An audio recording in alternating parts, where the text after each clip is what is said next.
Welcome to the Horn, Zechariah chapter 14.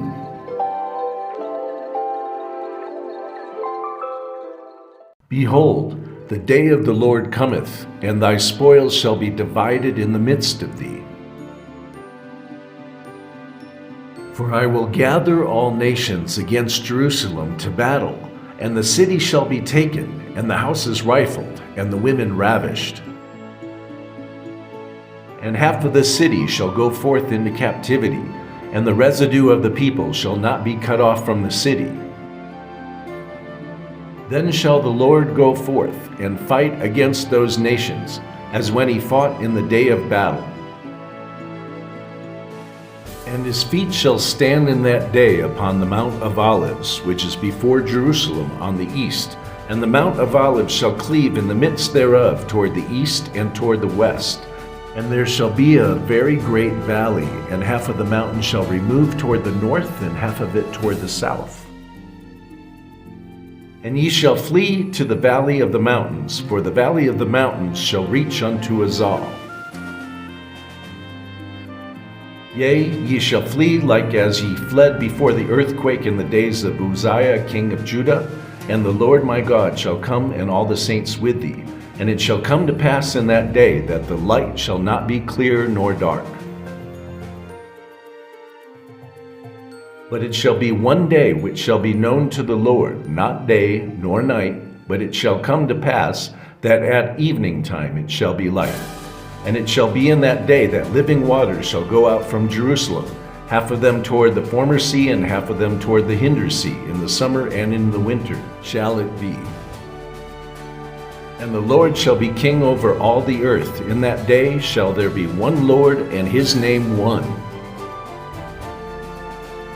And the land shall be turned as a plain from Geba to Rimmon, south of Jerusalem, and it shall be lifted up and inhabited in her place. From Benjamin's gate unto the place of the first gate, unto the corner gate, and from the tower of Haneel unto the king's winepresses. And men shall dwell in it, and there shall be no more utter destruction, but Jerusalem shall be safely inhabited. And this shall be the plague wherewith the Lord will smite all the people that have fought against Jerusalem. Their flesh shall consume away while they stand upon their feet, and their eyes shall consume away in their holes, and their tongue shall consume away in their mouth. And it shall come to pass in that day that a great tumult from the Lord shall be among them. And they shall lay hold every one on the hand of his neighbor, and his hand shall rise up against the hand of his neighbor. And Judah also shall fight at Jerusalem, and the wealth of all the heathen round about shall be gathered together, gold and silver and apparel in a great abundance. And so shall be the plague of the horse, of the mule, of the camel, and of the ass, and all the beasts that shall be in these tents as this plague.